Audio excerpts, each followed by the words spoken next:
Assalamualaikum warahmatullahi wabarakatuh. Bismillahirrahmanirrahim. Alhamdulillahirabbil alamin. Puji syukur kehadirat Allah Subhanahu wa taala yang telah memberikan nikmat sehat kepada kita semua sehingga kita pada kesempatan kali ini dapat beraktivitas seperti biasanya dengan tentunya kelancaran dan keberkahan. Sholawat serta salam semoga tetap terlimpahkan kepada baginda Nabi Agung Muhammad Shallallahu Alaihi Wasallam yang kita nantikan syafaatnya besok di yaumil kiamah. Allahumma amin. Iya. Mohon perhatiannya ya untuk pertemuan yang kedua kali ini karena saya akan menyampaikan tentang RPS. RPS kegiatan belajar dalam satu semester.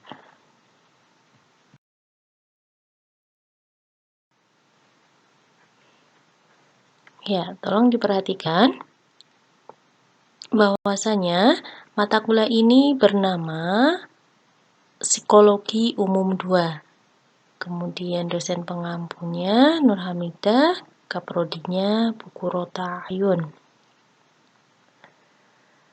Kemudian capaian pembelajaran yang perlu diperhatikan oleh mahasiswa mengenai sikap di sini dan menjunjung tinggi nilai-nilai keislaman yang meliputi ketakwaan terhadap Tuhan Yang Maha Esa, penghargaan terhadap nilai kemanusiaan, internalisasi nilai-nilai dan norma, kemudian menjunjung tinggi nilai keindonesiaan yang meliputi nasionalisme, bangga dan cinta tanah air, menghargai keanekaragaman budaya serta rasa tanggung jawab pada negara berdasarkan Pancasila. Kemudian menjunjung tinggi nilai norma etika akademik yang meliputi kebebasan dan otonomi akademik, menampilkan diri sebagai pribadi yang jujur, berakhlak mulia, mampu beradaptasi serta menjadi teladan bagi masyarakat. Kemudian dari pengetahuan yaitu menguasai konsep, model, pendekatan dan prinsip-prinsip teori psikologi umum 2. Dari segi keterampilan mengkaji secara kritis jurnal dan buku hasil riset tentang psikologi umum 2. Memiliki kemampuan dalam menganalisis argumen mengenai psikologi umum 2, memiliki kemampuan menyajikan konsep, argumen, makalah, hasil analisis secara lisan dan tertulis. Kemudian untuk pendukung mampu berkomunikasi baik lisan maupun tulisan, memiliki kemampuan dalam berkolaborasi dan bersinergi di dalam menyelesaikan tugas kelompok. Nah, di sini tugas kelompok ini adalah makalah gitu. Itu tadi yang harus dicapai oleh setiap mahasiswa peserta didik mata kuliah psikologi umum. Saya lanjutkan.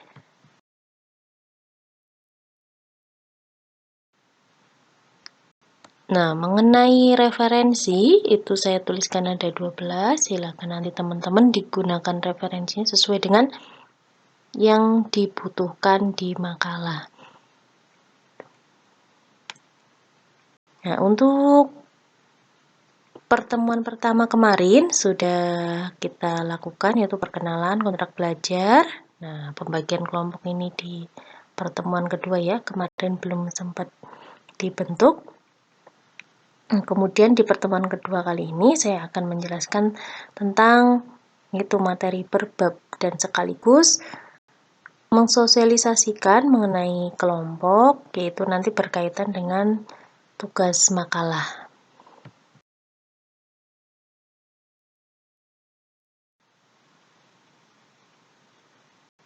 Oke, pada pertemuan minggu depan besok masih saya yang menyampaikan, saya akan menyampaikan tentang materi konsep thinking atau berpikir.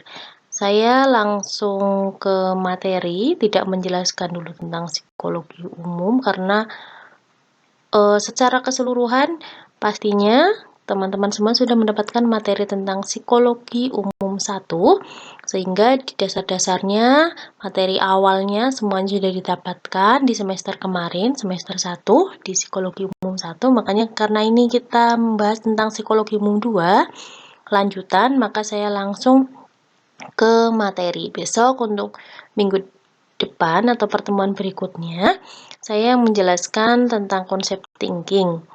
Gitu. Jadi teman-teman nanti mulai diskusinya atau kelompok 1 mulai membuat makalah 2 minggu lagi ya, mulai presentasi. Itu kelompok 1 yang akan membahas tentang konsep motivasi.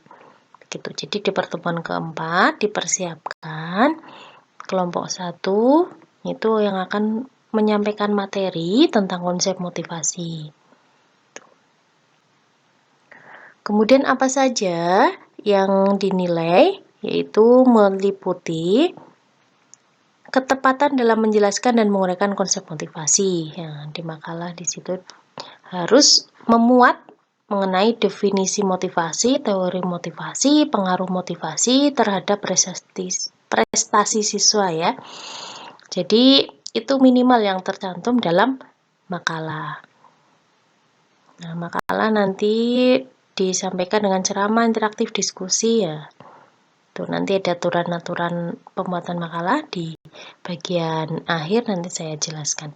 Nah, buku yang membahas tentang konsep motivasi bisa didapatkan di Laura King Jilid 2, kemudian Alex Sobur dan Bimo Walgito. Itu saya sertakan referensi agar teman-teman semua itu langsung kira-kira ketika mencari buku, oh dalam buku ini membahas tentang ini. Nah, dalam buku Laura King ternyata ada yang membahas tentang konsep motivasi. Alex Sobur ada juga yang membahas tentang konsep motivasi. Jadi teman-teman ketika pergi perpustakaan atau membeli buku, itu langsung tertuju pada oh ini ada di tema makalahku kayak gitu. Jadi teman-teman lebih cepat gitu. Saya berharap juga ketika sudah saya sertakan referensinya di situ, teman-teman ketika mengerjakan makalah akan lebih cepat dan lebih lengkap, lebih komprehensif, lebih menyeluruh, dan sesuai dengan apa yang diharapkan oleh saya yang sudah ada di tulisan di situ, yang ya intinya ketika menyampaikan materi ke teman-teman bisa lengkap semua begitu. Oke, saya lanjut ke kelompok 2. Kelompok 2 akan membahas tentang konsep emosi. Tadi setelah motivasi, kelompok 2 akan membahas tentang konsep emosi.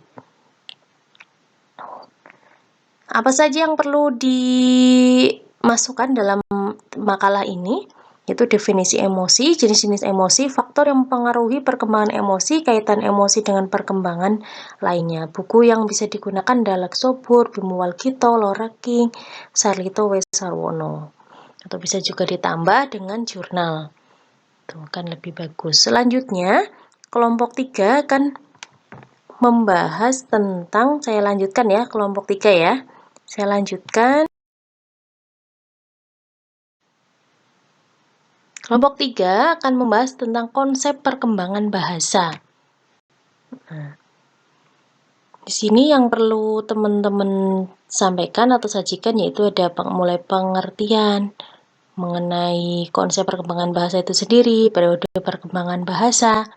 Nah, buku-bukunya itu yang sudah tertera di situ ada bukunya Saiful Bahri Jamarah juga, Atkinson juga ada. Nah, teman-teman nanti bisa juga menggunakan jurnal atau buku yang lain.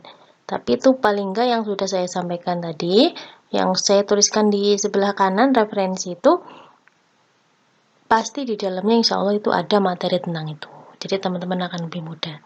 Kemudian kelompok 4 akan membahas konsep attitude atau sikap. Nah, yang perlu ada atau wajib ada dalam makalah itu mengenai pengertian, komponen pokok sikap, berbagai tingkatan sikap, pengukuran sikap, kemudian faktor yang mempengaruhi sikap. Nah, buku yang teman-teman bisa gunakan di situ ada Alex Sobur, Bimo Walgito, yang judulnya Psikologi Sosial Suatu Pengantar. Nah, itu kelompok 4. Kemudian di pertemuan ke-8 ada ujian tengah semester. Untuk ujian tengah semester, teman-teman nanti ada tugas tersendiri ya. Nanti saya akan jelaskan di akhir mengenai ujian. Saya lanjut mengenai pertemuan ke-9 atau yang akan menyampaikan materi kelompok 5. Itu akan membahas tentang konsep stres dan coping stress. Yang perlu disampaikan atau yang dituliskan ada pengertian jenis-jenis faktor penyebab dari stres dan coping stres, kemudian efek stres, strategi mengatasi stres. Yang pertama, yaitu buku yang bisa digunakan Loraking jilid 1 dan 2. Jurnal juga bisa. Kemudian kelompok 10 akan membahas tentang konsep persepsi sosial atau sosial persepsi. Kira-kira yang bisa teman-teman tuliskan di makalah itu ada pengertian faktor-faktor yang mempengaruhi persepsi sosial, dimensi persepsi. Nah, itu ada dalam bukunya, salah satunya Bimo Walgito, yang berjudul Psikologi Sosial Suatu Pengantar. Saya lanjutkan.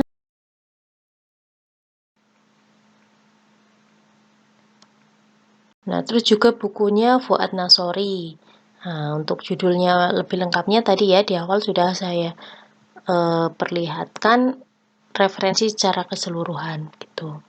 Kemudian pertemuan ke-11 atau kelompok 7 akan membahas tentang konsep perkembangan manusia. Nah, di sini yang perlu teman-teman tuliskan, yang wajib di makalah, definisi perkembangan manusia, faktor-faktor yang mempengaruhi perkembangan anak, masa remaja, dan masa dewasa. Di situ buku yang bisa digunakan Loraking jilid 1, Bimo Walgito, Lex Sobor, itu di dalamnya membahas tentang konsep perkembangan manusia. Oke, saya lanjutkan untuk pertemuan ke-12 atau kelompok 8 akan membahas tentang konsep intelijensi. Nah, pengertian yang harus ada pengertian, faktor yang mempengaruhi intelijensi, teori intelijensi, pengukuran intelijensi. Ya, walaupun nanti ini ada mata kuliah tersendiri tentang intelijensi atau pengukuran intelijensi, tapi di sini ya hanya pengantarnya karena memang ini materi umum dari psikologi. Yang perlu atau buku yang membahas tentang itu ya, Alex Sobur, Loraking jilid 1, Abu Ahmadi, Bimo Walgito, Agus Sujanto, banyak ini bukunya. Kelompok 9 akan membahas tentang personality atau kepribadian dan abnormal. Yang perlu dituliskan atau yang biar terus terstruktur ya tulisannya dalam makalah, yaitu meliputi pengertian, proses pembentukan kepribadian, ekspresi dan jenis kepribadian, pengertian abnormal, jenis abnormal. Nah, Sarwito W. Sarwono, Lex Sobur, Loraking jilid 2. Di situ membahas tentang itu. Lengkap itu di Loraking yang paling lengkap.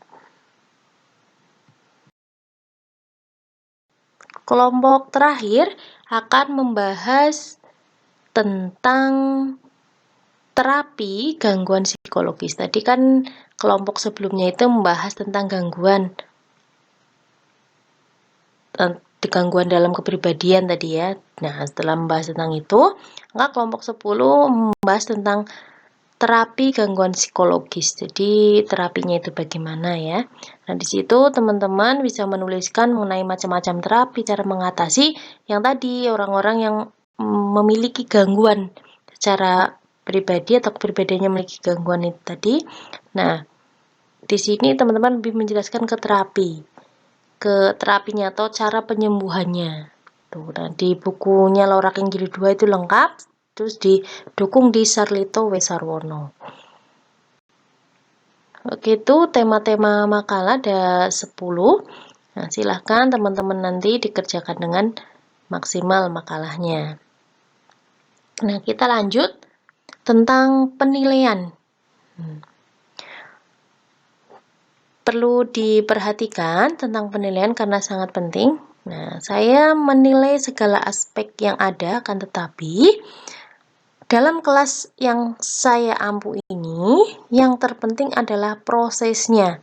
Jadi, maksimalkan proses Anda, hasil atau nilai akan mengikuti. Maksudnya prosesnya bagaimana?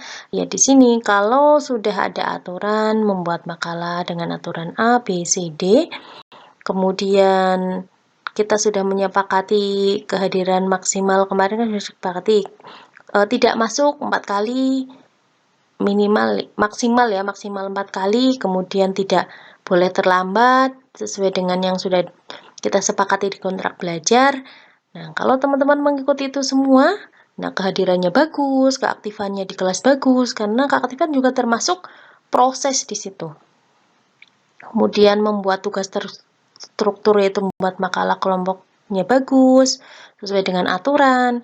Ujian tengah semesternya juga dilaksanakan dengan bagus, ujian akhir semesternya juga dilaksanakan dengan baik, maka insya Allah ya teman-teman nilainya akan bagus. Begitu. Kemudian di sini urgent sekali ketentuan makalah atau bahan presentasi. Nah, yang pertama dibuat presentasi bersama dalam kelompok. Jadi presentasi makalahnya itu dibuat bersama kelompok, tidak hanya satu orang atau dua orang yang membuat, tetapi teman yang lainnya ikut sama. Tapi semuanya kerja bareng-bareng. Walaupun daring di rumah masing-masing kerjanya, tapi saling komunikasi dengan baik. Gitu. Jangan sampai ada yang merasa keberatan, aku kok bagiannya banyak banget, kamu kok santai sekali, misalkan kayak gitu. Itu tidak bisa seperti itu, harus semuanya kerja sama. Bukan yang lain kerja terus kita ikut sama, tapi benar-benar kerja sama. Nah, dalam makalah harus ada pengertian, materi harus berkaitan dengan tema masing-masing, ya tentunya begitu ya, nggak mungkin ketika membahas tentang terapi gangguan psikologis nanti malah jelaskan di situ konsep thinking, misalkan nggak mungkin. Jadi harus sesuai dengan temanya. Ulasan atau analisis dari para penulis makalah ya. Tentunya teman-teman ketika membuat makalah nanti ada kesimpulannya di situ. Ada dalam artian teman-teman itu memiliki pendapat tersendiri di situ. Nah, bisa dituliskan di situ. Nah, kemudian yang materi berupa makalah di-share lewat WA ke grup teman sekelas. Jadi kita karena kelasnya menggunakan WA grup, maka makalahnya di-share ke grup maksimal sehari sebelum presentasi. Jadi kalau di-share di grup sehari sebelum presentasi kan misalkan terkendala sinyal atau terkendala hal lain, itu bisa teratasi begitu. Jadi tidak ada alasan untuk telat memberikan ilmunya ke teman-teman satu kelas. Nah, di sini juga teman-teman nanti perlu atau wajib membuat video yang di-share ke YouTube juga. Jadi video ini atau suara teman-teman, nah kayak saya ini misalkan membuat PPT, kemudian diberikan penjelasan atau ada suara yang menjelaskan dari PPT itu juga boleh. Atau teman-teman membuat rekaman sesuai kesepakatan satu kelompok lah, membuat rekaman terus ada wajah teman-teman di situ juga kelihatan, juga lebih bagus seperti itu. Jadi teman-teman semua nanti wajib upload video presentasinya ke grup. Bukan ke grup ya. Kalau ke grup itu diberikan linknya saja kalau ke grup. Tetapi teman-teman wajib upload ke YouTube. Tuh, dengan durasi minimal 5 menit begitu. Kalau mau lebih ya tidak masalah, tapi minimal 5 menit. Jadi, dari video itu saya bisa menilai dari setiap peserta atau setiap narasumber dari setiap kelompok itu. Nah, fungsinya itu ya, jangan maksudnya ngapain tambah ribet membuat kayak gitu juga, tapi itu memang biar saya bisa menilai dengan bagus karena di situ kan ada tugas terstruktur kelompok ya, paling banyak poinnya 30% gitu. Nah, itu tadi mengenai materi. Kemudian yang kedua kita akan bahas tentang referensi. Nah, referensi wajib berasal dari buku, penunjang dari jurnal dan internet. Minimal dalam satu tema itu ada 3 referensi. Misalkan kelompok 1 membuat makalah, referensinya minimal 3. Kemudian poin 3, menggunakan footnote sesuai aturan yang berlaku, khususnya berlaku di kelas saya ini. Jadi ketika membuat makalah kan harus ada footnote atau catatan kakinya. Jadi saya menggunakan footnote-nya, bukan body note atau bukan menggunakan yang lain, tapi saya mewajibkan menggunakan footnote. Kemudian bentuk tulisan TNR 1,5 spasi, makalah minimal 5 halaman, maksimal tanpa batas, terserah kelompok masing-masing atau sesuai materi yang dibutuhkan. Waktu presentasi 15 menit dibagi presenter. Jadi nanti tetap ketika presentasi ada moderatornya yang mengatur jalannya waktu, jalannya diskusi ya.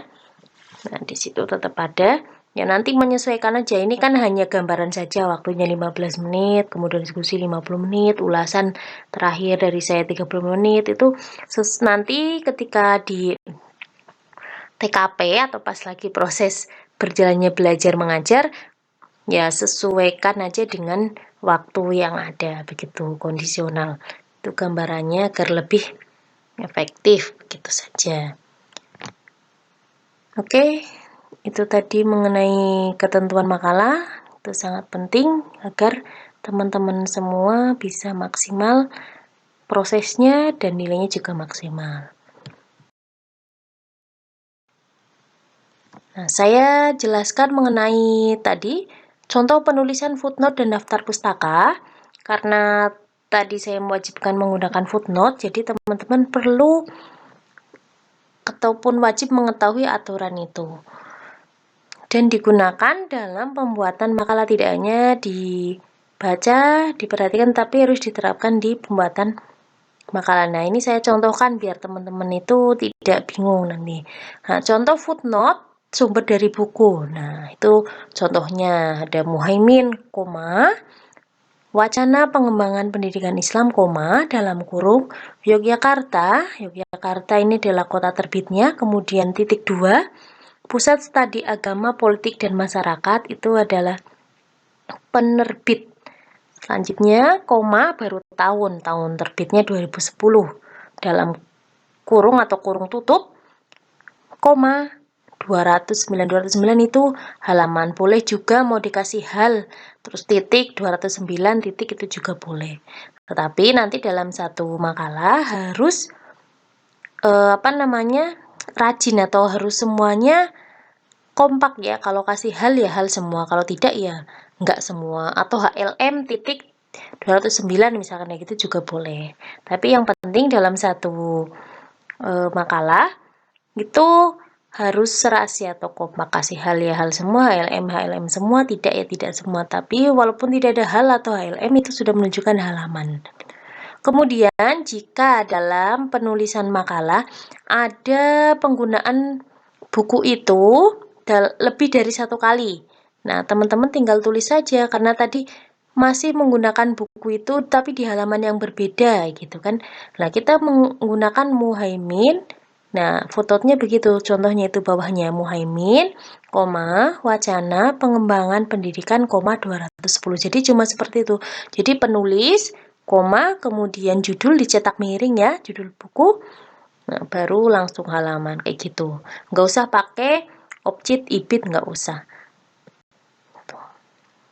Kemudian saya lanjutkan contoh footnote sumber dari jurnal online. Teman-teman kan menggunakan jurnal juga. Nanti misalkan materinya dari jurnal.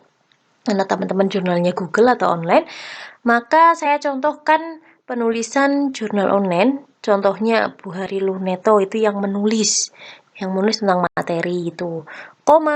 Kemudian judul dari apa yang hasil pemikirannya atau hasil tulisannya. Kalau di sini profesionalisme guru dalam perspektif Islam misalkan kayak gitu.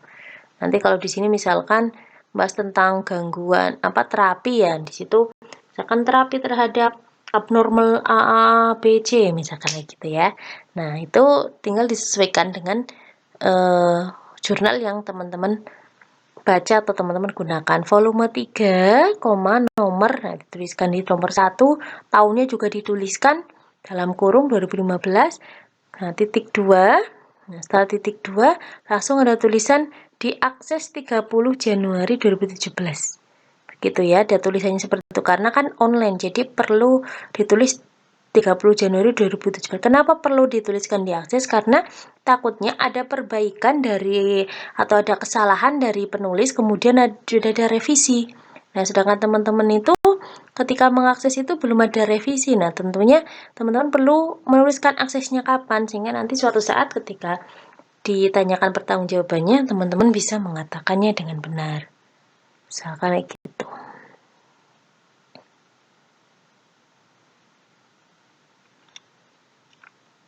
Nah, itu ada tulisan error hyperlink reference ya.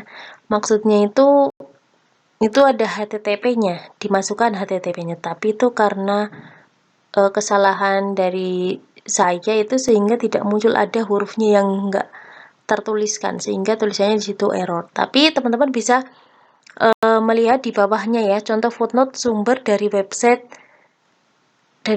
ya. Nah, itu kan HTTP-nya bisa terlihat. Nah, itu tadi yang error itu maksudnya adalah HTTP atau alamat yang teman-teman bisa klik langsung nanti muncul jurnal itu begitu. Tapi itu karena ada huruf yang hilang jadinya error. Belum sempat tadi saya cek semuanya. Mohon maaf itu. Tapi teman-teman saya harap paham ya. Jadi perlu ada kapan diaksesnya ketika mengambil dari online ya atau dari internet. Nah, Google jurnal dari internet ataupun dari website, tulisan dari website kayak gitu, itu tetap harus ada alamatnya, alamat websitenya. Nah, itu contoh websitenya di bawah itu. Yang Riana Afifah penulisnya, masalah kualitas guru yang tidak berujung selesai, itu contoh saja. Jadi nanti kan berkaitan dengan tema-tema psikologi sih di sini, psikologi umum. Kemudian diakses 2 Mei 2017. Nah, itu alamat websitenya dituliskan. Begitu. Nah, kemudian contoh daftar pustaka, contoh penulisan daftar pustaka. Nah, di situ sumber dari buku contohnya. Nah, itu sesuai dengan yang saya tuliskan, footnote-nya bentuknya seperti itu tulisannya. Kalau daftar pustaka, nah seperti contoh di bawah ini.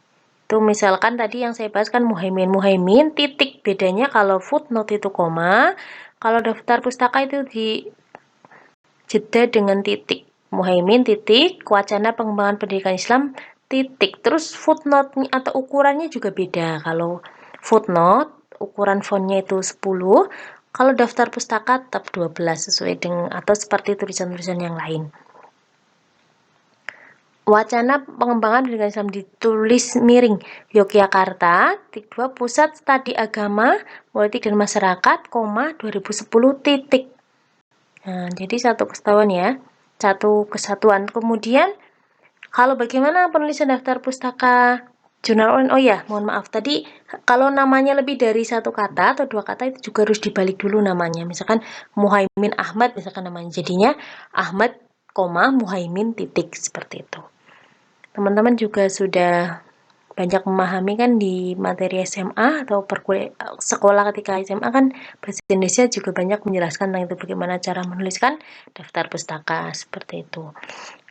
Nah, itu bawahnya sumber dari jurnal online kan karena nama harus dibalik, jadi tadinya yang Buhari Luneto jadi Luneto, Buhari titik seperti itu. Nah, itu alamat websitenya ya.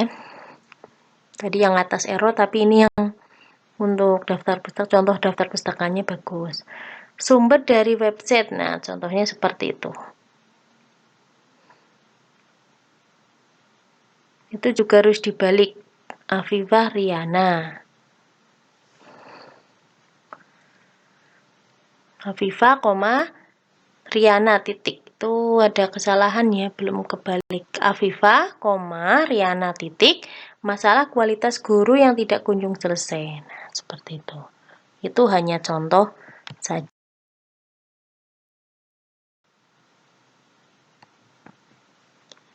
Saya lanjutkan untuk UTS.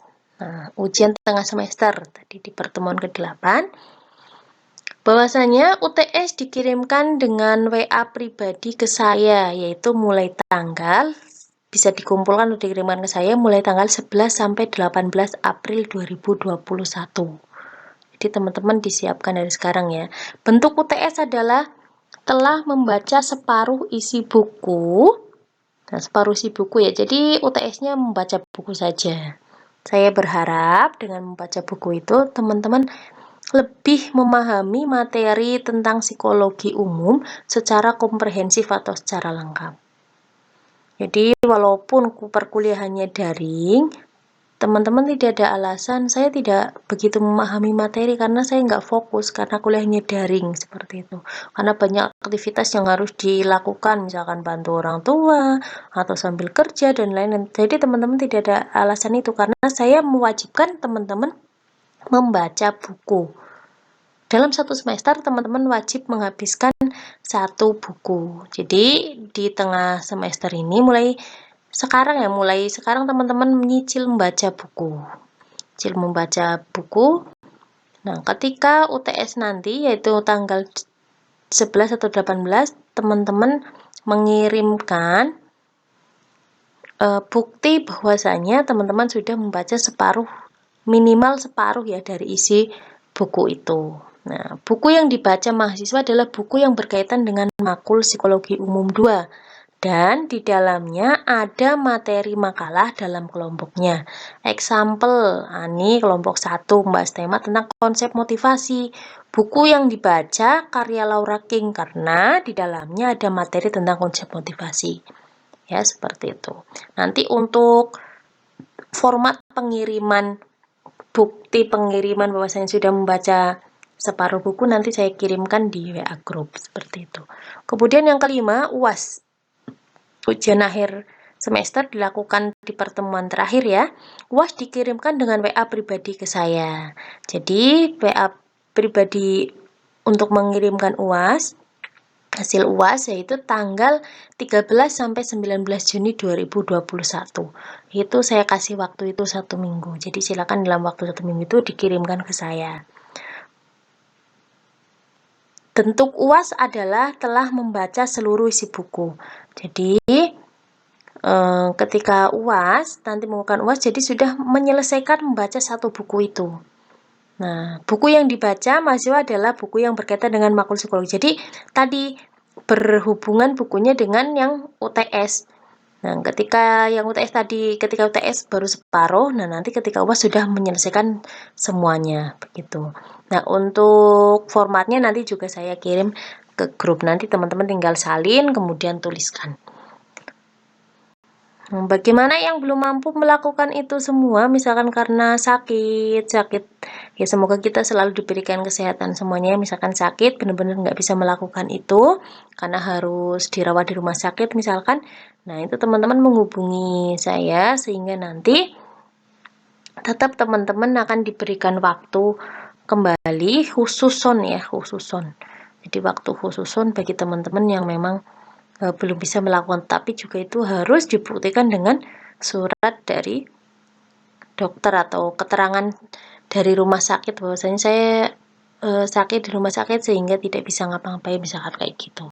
Semoga kita semua sehat selalu jadi semuanya itu bisa mengumpulkan secara tepat waktu. Kemudian selanjutnya kriteria penilaian dilakukan berdasarkan semua komponen nilai yang ada.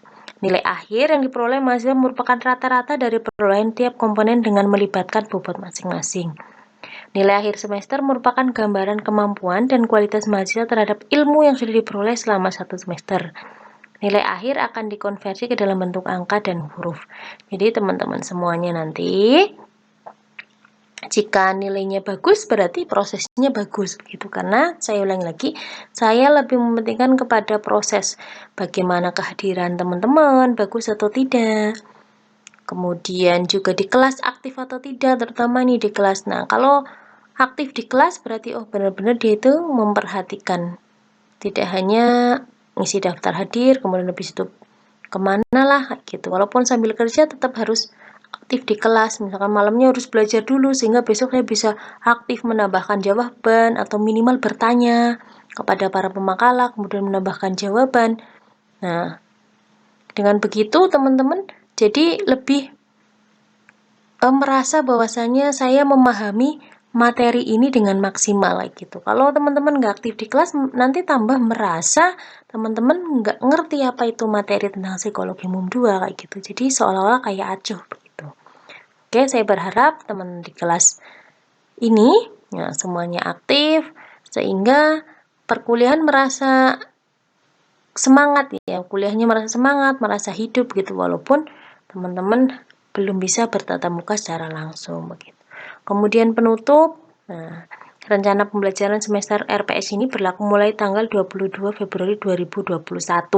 RPS ini dievaluasi secara berkala setiap semester dan akan dilakukan perbaikan jika dalam penerapannya masih diperlukan penyempurnaan. Oke, itu tadi penjelasan mengenai RPS pada pertemuan kali ini. Semoga teman-teman semuanya memahami dan mampu melakukannya. Sekian dari saya. Terima kasih. Wassalamualaikum warahmatullahi wabarakatuh.